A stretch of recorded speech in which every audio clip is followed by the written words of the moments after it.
Hi everyone. මම අද නම් මේ ලෑස්තිලා ඉන්නේ ලංකාවට යන්න ලගේජස් ටික පැක් කරන්න. ඉතින් ලගේජස් ගොඩක් පැක් කරගන්න තියෙනවා. අපි තුන් දෙනාගෙන් බඩු ගෙනියන්න ඕන වෙන නිසා. ඉතින් මෙහෙන් ගත්ත දේවලුයි අපේ ඇඳුම්, එතකොට බබාගේ ගියාගේ පොත්පත් ටික ගොඩක් දේවල් කරන්න වැඩ ගොඩක් තියෙනවා. ඒ වුණාට මේ වැඩේ නම් මට චුට්ටක්වත් මහන්සි දැනෙන්නේ නැහැ ලංකාවට යන නිසා. මම හරිම ආසාවෙන් තමයි මේ ලගේජස් පැක් කරන වැඩ ටික කරන්නේ. ඉතින් මම හිතුවා ඒකෙත් ඔයාලා මෙහි ඉඳන් පිටරටක ඉඳන් ලංකාවට යන කෙනෙක් නම් මුලින්ම යන කෙනෙක් නම් සමහර දැනගන්න ඕනේ තොරතුරු තියෙන නිසා ඒ වගේම ලගේජ් පැක් කරන එකේ පොඩි පොඩි ටිප්ස් තියෙන නිසා මම හිතුවා ඔයාලත් එක්ක මේ වීඩියෝ එක ෂෙයා කරගත්තොත් හොඳයි කියලා.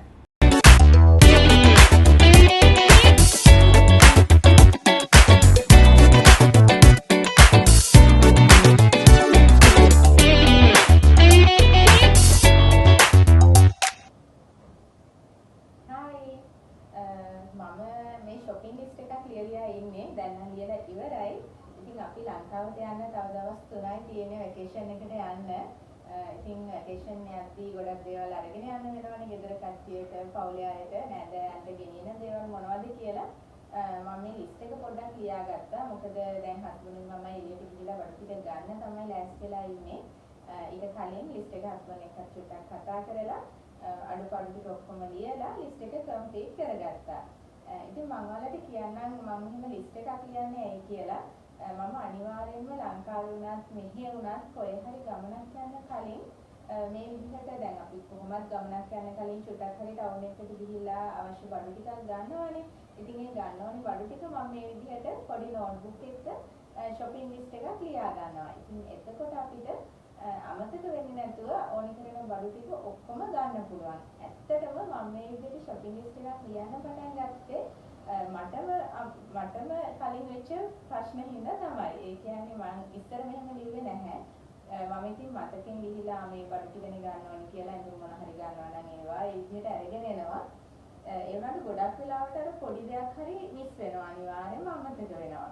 ඉතින් එහෙම පොඩි දෙයක් අමතක වුණත් සමහර වෙලාවට අපි දුරකට ට්‍රැවල් කරද්දී ඒක අපිට ලොකු අපහසුයක් වෙනවා. ඉතින් මම කියන්නම් එහෙම මටත් කලින් වෙච්ච සිද්ධියක්. අපි දෙන වැඩ කරපු අලුත මේ සීග්‍රියෙන් ගොඩක් ඈත තියෙන ලොජ් එකට ගියා දවස් දෙකක් නවතින්න. ඉතින් එතකොට මම සාමාන්‍යයෙන් හිතලා ඇඳුම් අපි ඉතින් කොහොමද ගෙනියනවනේ වැඩි ඇඳුම් ටික, ෂූස් ටික, ඔය ඕනි කරන ටික අරගෙන ගියා. ඉතින් ඒ වුණාට අපිට ටූත්පේස්ට්, ටූත් බ්‍රෂ් ඒවා ගෙනියන්න අමතක වුණා. ඒවා අරගෙන ගිහිල්ලා තිබුණේ නැහැ. ඉතින් ඒකේ ඒවා දීලා තිබුණෙත් නැහැ. ඉතින් ගියාට පස්සේ තමයි දැනගත්තේ අපි මේවා ගෙනාවේ නෑනේ කියලා. ඉතින් දවස් දෙකක් ඉන්න නිසා අනිවාර්යෙන් ගෙනියන්න ඕනේ. ඊට පස්සේ අපි හවස ඇවිදින්න යන ලෑස්තිලා හිටියේ. ඒකත් පැත්තක තියලා ආපහු සෑහෙන දුරක් මහන්සි පිටම ටවුන් එකටම ඩ්‍රයිව් කරලා ආපහු අර පොඩි දේ අරගෙන ගියා. ඉතින් ඒක අර පොඩි දෙයක් වුණත් සමහර විට මේ අපි හරියට ඕගනයිස් වෙලා ගමනක් ප්ලෑන් කරගෙන යන්නේ නැති වුණාම පුංචි දෙයක් වුණත් අපිට ඒ ගමන එන්ජොයි කරන්න ඒ ගමනේ කියන්නේ සතුටින් යන්න තියෙන අවස්ථාව නැති වෙන්න පුළුවන්. ලොකු කාලයක් එකට නාස්ති වෙන්න පුළුවන් පොඩි දෙයක් වුණත් ගන්න ගියාම. ඉතින් ඒක නිසා ඊට පස්සේ මම හැමදාම මම පොඩි ලිස්ට් එකක් මෙහෙම නෝට් ඩවුන් කරගන්නවා. එතකොට පොඩි දෙයක්වත් අමතක වෙන්නේ නැතුව ගෙනියන්න ඉඩ කඩ ලැබෙන නිසා. ඉතින් මමගේ ලිස්ට් එක ලියලා ඉවරයි. තව චුට්ටකින් අපි දෙන්න එළියට ගිහිල්ලා මේ බඩු ටික ගන්න තමයි හිතාගෙන ඉන්නේ. තව දවස් 3කින් වගේ අපි ලංකාවට යන නිසා ඉතින් මේක බලාගෙන හිටපු මේක බලන යාළුවෝ මේ විදිහට ලිස්ට් එකක් ලියන්නේ නැත්නම් ඔයාලත් මේක චුට්ටක් try කරලා බලන්න. පොඩි නෝට්බුක් එකක් අරගෙන කොහේ හරි ගමනක් යද්දී travel කරන්න යද්දී අපි shopping කරන්න ඕනේ ලිස්ට් එකයි luggage වලට දාගන්න ඕනේ packing list එකයි වෙන වෙනම චුට්ටක් ලියලා බලන්න.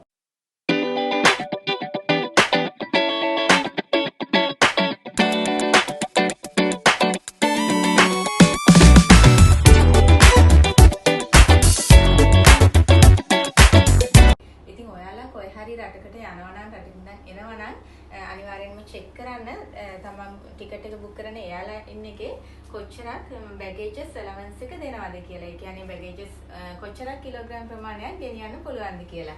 ඉතින් අපි හැමදාම ෆ්ලයි කරන්නේ ශ්‍රී ලංකන් එයාලයින්ස් වල. ඒකේ ලැගේජ් allowance එක ඇත්තටම ගොඩක් හොඳයි. කිලෝ 35ක් විතර එක්කෙනෙකුට ගෙනියන්න පුළුවන්. ඒ වගේම හෑන්ඩ් ලැගේජ් එකක් කිලෝ 7ක් වගේ ගෙනියන්න පුළුවන්කම තියෙනවා.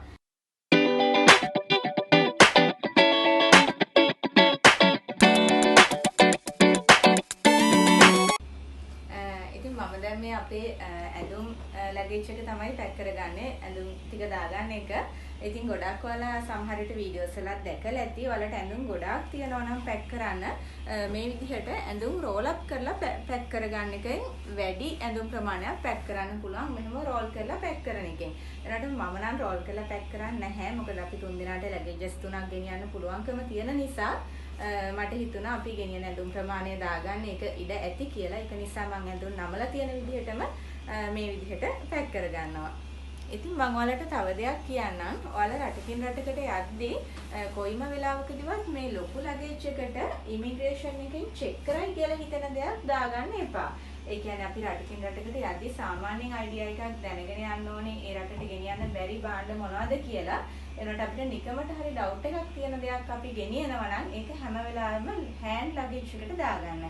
මොකද අපි ඒක මේ විදිහේ අපි ගොඩාක් ඇඳුම් දාලා පැක් කරගන්න ලගේජ් එකට දැම්මොත් එහෙම අපිට වෙනවා ඒ කට්ටිය චෙක් කරන්න ඕනි කියද්දි මේ ඒ ටික ඔක්කොම ලගේජ් එක ඕපන් කරලා ඒ කට්ටියට ඒක පෙන්නන්න. ඉතින් ඒ වෙලාවට ඒක අපිට හරිය අපහසුතාවයක් වෙනවා. හොඳටම පැක් කරලා තියෙන අමාරුවෙන් වහලා තියෙන ලගේජ් එකක් ආපහු තනියම හරි එයාපෝට් එකේදී අපිට දිගැරලා පෙන්නන්න වෙන නිසා. ඒක නිසා ඔයාලා බේත් වර්ග මොන හරි ගෙනියනවා නම් ඒ වගේම ලික්විඩ් වර්ග ගෙනියනවා නම් ඒ දේවල් හෑන්ඩ් ලගේජ් එකට දාගන්න බලන්න.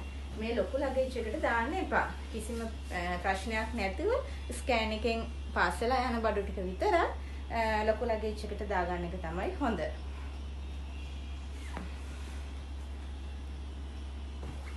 ඉතින් මම මේ පැක් කරන ගොඩාක් ඇඳුම් ඇත්තටම මම එහෙ දාලා යන්න හිතාගෙන ලංකාවේ තියලා යන්න තමයි දාගෙන යන්නේ. මොකද මේ පුතා ගිය අවුරුද්දේ කොන්සර්ට් වලට එයාගේ ඉස්කෝලේ එක ඉවෙන්ට්ස් වලට ඇඳපු ඇඳුම් ගොඩක් තියෙනවා. ඒවා ඉතින් තියාගෙන තේරුමක් නැති නිසා මම තියලා ඉන්නේ. ඒ වගේ මෙයාගේ මේ ග්‍රැජුවේෂන් ෆ්ලෝක් එක ඒ දේවල් දාගෙන අරගෙන යනවා. ඒක තියලා එන්න. මොකද මෙහි ගොඩාක් දේවල් තියාගන්න ඉඩකඩ නැති නිසා. මම මේ ලොකු ලගේජ් එකට තව අපේ බඩු ටිකක් තියෙනවා. ඒ ටිකයි අපේ සපත්තු සෙරෙප්පු ෂූස් අපි ගෙනියන ටික. එතකොට මගේ ඔය හෑන්ඩ් බෑග්ස් හැට්ස් වගේ දේවල් ඊට පස්සේ ටිකක් ලොකු ස්වීටර්ස් ජර්සි වගේ දේවල් ටිකක් බර වැඩි ඒ ලොකු අයිටම්ස් ටික මම මේ ලොකු ලගේජ් එකට පැක් කර ගන්නවා. මම තව කාරණාවක් ඔයාලට කියන්නම්. ඔයාලා ඇත්තටම රටකින් රටකට යනවා නම් කොයිම වෙලාවකදීවත් ඒ යන දවසේ උදේ වගේ ලගේජ් එක පැක් කරන්න තියාගන්න එපා. අනිවාර්යෙන් දවසක් හෝ දෙකක් කලින් ලගේජ් එක පැක් කරලා තියාගන්න. මොකද අපි ලගේජස් ගොඩක් පැක් කරන්න තියෙද්දි අන්තිම මොහොත වෙනකන් පැකින් කරන්න හිටියොත් ඒක අපිට ලොකු ස්ට්‍රෙස් එකක් වෙනවා. ඉතින් අපි නොහිතන විදිහේ මොන හරි දෙයක් උදේවරුේ සිද්ධ වුණොත් එහෙම අපිට ලගේජ් එක નિયમિત වෙලාවෙදි පැක් කරගෙන එයාපෝට් එකට යන එක පවා ඇත්තටම ප්‍රශ්නයක් වෙනවා. ඉතින් මටත් එහෙම අත්දැකීමක් තියෙනවා. බබා ගොඩක් පොඩි කාලේ අපි මොල්ඩිව්ස් වලට ට්‍රැවල් කරද්දී ඉතින් ඒක නිසා දවසකටවත් කලින් ලගේජස් ටික පැක් කරලා තියාගත්තාම හිතට හරි නිදහස්. ඒක ලොකුම වැඩේ ඉවරයි වගේ දැනෙනවා.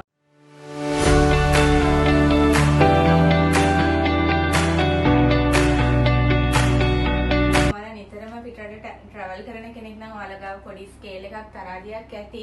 ඉතින් එහෙම නැති කෙනෙක් වුණත් පොඩි ඩිජිටල් තරාදිය අපිට ඔන්ලයින් ඕඩර් කරලා ගන්න පුළුවන්කම තියෙනවා. ඉතින් ඒ වගේ එකක් ගන්න එක ලොකු පහසුවක් වෙනවා. අපි මොකද එයාපෝට් එකට ගියාට පස්සේ අපි බෑග්ස් වල බර බලද්දී 1 කිලෝ එකක් වැඩි වුණත් අපිට ඔක්කොම බෑග්ස් ටික දිගහැරලා ආපහු මාරු කරලා ලොකු කරදරයක් වැටෙන්න වෙනවා. ඉතින් ඒක නිසා පොඩි ස්කේල් එකක් අරගෙන තියාගන්න.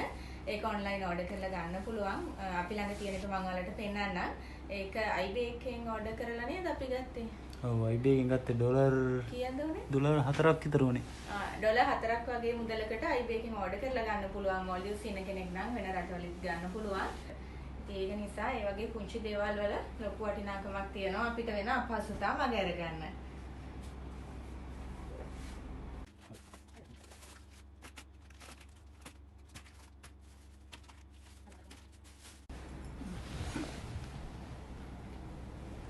ඉතින් මම මේ පොඩි සයිඩ් බෑග් එකක් අනිවාර්යෙන්ම අරගෙන යනවා. ඒක ඔයාලට උනත් හරි පහසුවක් වෙයි සයිඩ් බෑග් එකක් ගෙනියන එක. ඒකේ තමයි මම પાස්පෝර්ට්, අපේ වීසා කාඩ්, එතකොට ටිකට්ස් වල නම් ෆෝන් එකෙන් පෙන්නන්න පුළුවන්.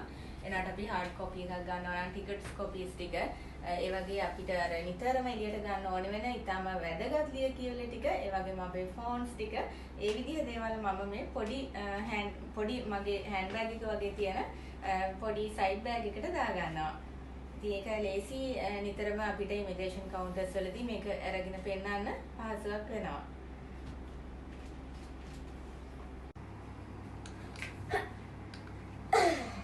මේක තමයි අපි ළඟ තියෙන ඩිජිටල් ස්කේල් එක. මේක පොඩි ගාණක් වෙන්නේ මම කලිනුත් කිව්වා වගේ ඩොලර් 3ක් 4ක් වගේ මුදලක් වෙන්නේ. ඉතින් මේකෙන් පුළුවන් අපිට ලේසියෙන්ම ගෙදරදීම අපේ ලගේජස් වල බර කිරාගෙන යන්න. අපි චෙක් කරලා බලමුද බර කොහමද කියලා. බලන්න කීයක් වේද කියලා. ඕන දැන් හස්බන්ඩ් බර කිරලා බලනවා. ඒ වැඩේ එයා තමයි කරන්නේ.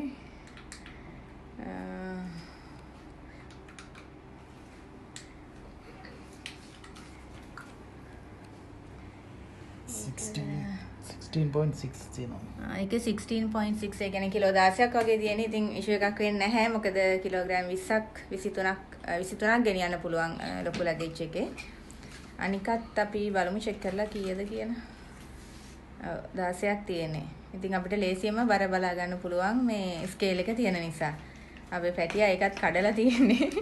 ඒකේ ඉස්සරහා එයත් එක්ක හරි අමාරුයි ඒවා පරිස්සම් කරගන්න. මොකද එයාට බර කිරන්න ඕනේ. යාගේ හැම ටොයි එකේම හැමදේම. ඇත්තට මේ විදිහට බර කලින් කිරාගත්තාම ගෙදරදී හරි ලේසි. එතකොට අපිට ෂුවර්නේ මේ ප්‍රශ්නයක් වෙන්නේ නැහැ අපිට එයාපෝට් එකේදී බර සම්බන්ධව කියලා ලගේජස් වල. ඉතින් ඒක නිසා ඒ ටිකත් කරගෙනම තමයි අපි හැමදාම යන්නේ. මොකද පොඩි එක්කෙනත් එක්ක යන නිසා අපහසුතා වෙන එක අවම කරගන්න ඕනි නිසා. බබි කොහේ යන්නද අපි ලගේජස් පැක් කරේ?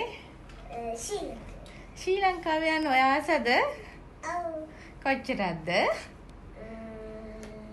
100 ආසයිද? එන යන්න මෙපේ. 100 times. 78. 086. මේක රාත්තල් වලින් තියෙනවා. මොකද? රාත්තල් වලින් තියෙනවා බලන්න. එහෙම තියනවානේ. 48. රාත්තල් වලින් 26.8යි.